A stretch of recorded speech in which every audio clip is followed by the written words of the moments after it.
How's the air where you are? Coming up, how some people are struggling with the smoke. Watch as a West Fargo officer signs off for the last time after nearly 4 decades of service. And you could be one of the 1.5 million Americans that'll be getting a check from the IRS. Valley News Live at 10 is next.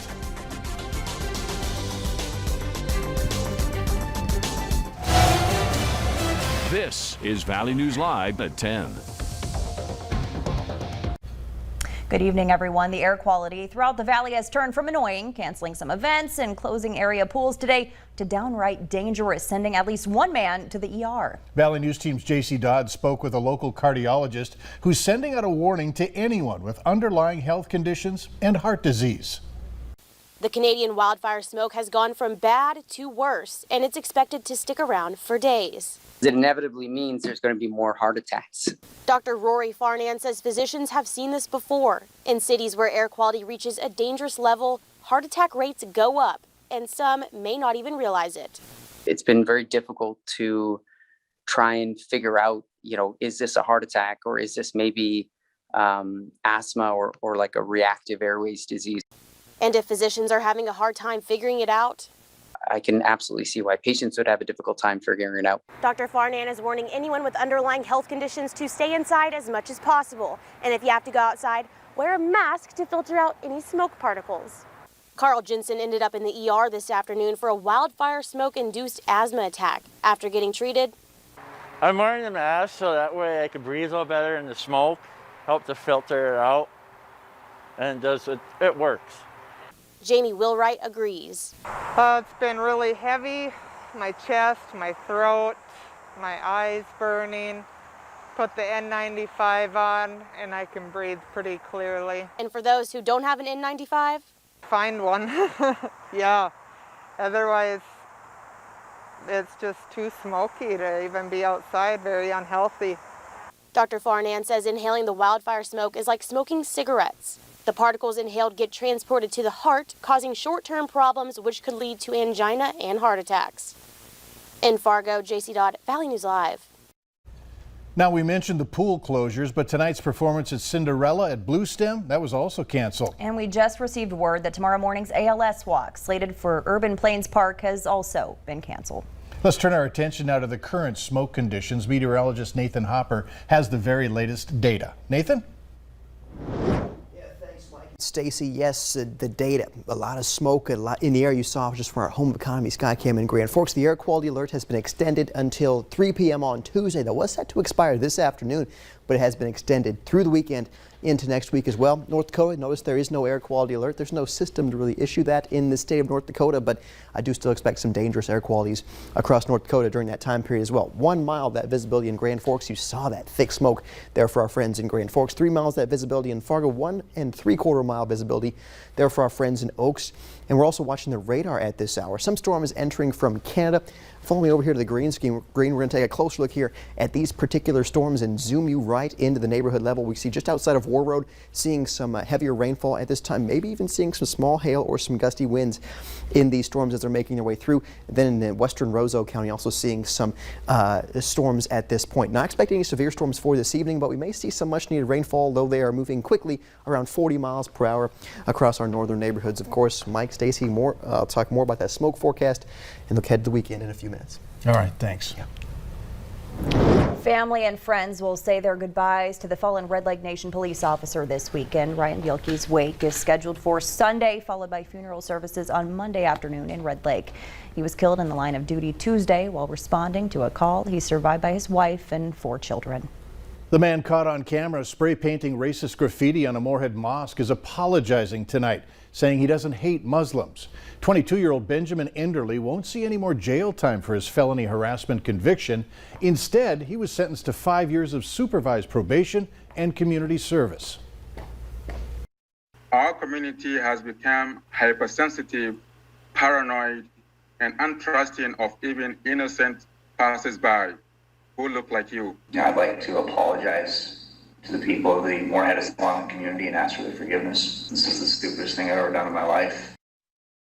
The Center for American Islamic Relations says it is calling the FBI to look into the Enderle background and ties, as they claim Enderle was affiliated with a hate group. In a statement, the group said Enderle was allegedly working with accomplices in a hate group who possess an arsenal of weapons. We urge the FBI to investigate potential threats that these individuals may pose to the local Muslim community. More than 100 students at an Atlanta charter school are in quarantine just 2 days after the start of school. This comes after a handful of students and staff tested positive for COVID-19. The school says it's working with public health officials to quarantine the students who were exposed and disinfect the school building. Unvaccinated students will have to quarantine for 14 days. Vaccinated students will be allowed to return after 5 days with a negative test. This weekend, big festivals and entertainment venues are increasing health and safety protocols as the Delta variant sweeps across the U.S. Lollapalooza is underway in Chicago, sparking concerns of a super spreader event, while Broadway and Disney parks announce much stricter COVID-19 measures. Meredith Wood has a closer look at how they're taking steps to avoid being a hotspot.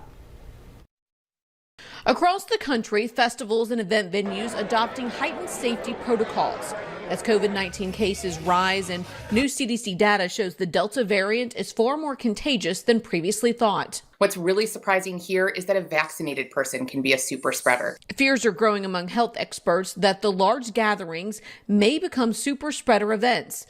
In Chicago, Lollapalooza is underway at full capacity. The city defending its decision to host tens of thousands of people at the massive music festival, saying it's outdoors and strict entry requirements are in place. Vaccination cards out, wristbands up. Full coronavirus vaccination or negative test results are required. Lollapalooza attendees say this puts them at ease, but they're also aware of the risks. I think like any big crowd is risky still during the pandemic times and with a new variant out there. Meanwhile, Broadway is also taking action. On Friday, all 41 Broadway theaters in New York City announcing they'll require vaccinations for the audience and staff. Also on Friday, Disney World and Disneyland began requiring masks indoors at parks regardless of vaccination status. In Sin City, the CEO of MGM Resorts begging casino employees to get vaccinated, as health experts worry not all Vegas visitors will play by the rules. The challenge is to get people to actually wear their masks if they have not been vaccinated. I'm Meredith Wood reporting. The FDA is pulling in extra help to speed final approval of Pfizer's vaccine. The agency says they're taking an all-hands-on-deck approach in order to complete the review of their license application. All three vaccines currently in use in the U.S. Pfizer's, Moderna's, and Johnson & Johnson have emergency use authorization. Health experts say full approval could give people more confidence in the vaccine. The IRS may be sending you a check. A provision of the American Rescue Plan requires them to send refunds to 1.5 million Americans. The average refund of $1,600 will be going to taxpayers who overpaid for their unemployment compensation on previous tax returns. Direct deposits started earlier this week. For taxpayers who typically get paper refund checks from the IRS, those payments went in the mail today. The IRS has been sending out the refunds in batches as it makes adjustments for early filers who paid more than they owed during the pandemic. North Dakota has approved 2 new water supply programs and allocated an additional $2 million to a drought assistance program to help farmers and ranchers get through the drought. The water supply program will reimburse producers for 50% of eligible costs for temporary water supply, equipment, and hauling up to $4,600. The Ag Department will administer the program. Applications will be available beginning August 23rd. And to find out more, go to the Ag Department's website. The Commission also approved funding for permanent wells and water pipelines on state-owned lands leased for grazing.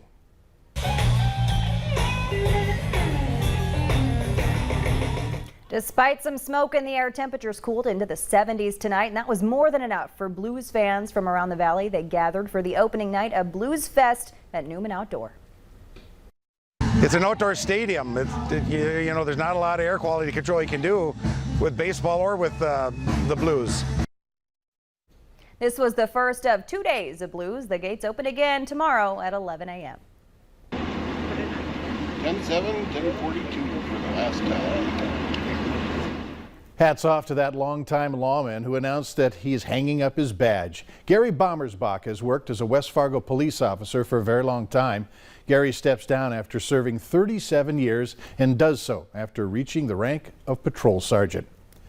Still ahead tonight on Valley News Live at 10, dramatic video of a police building being destroyed by rioters as witnessed from a Minneapolis officer. And look at this time lapse from our Home of Economy Skycam in Grand Forks of the sun setting there through the haze. A beautiful shot there of that sun being affected by those smoke particles in the sky. Of course, we'll talk about what we can expect for your weekend and get you an early look at the week ahead after the break.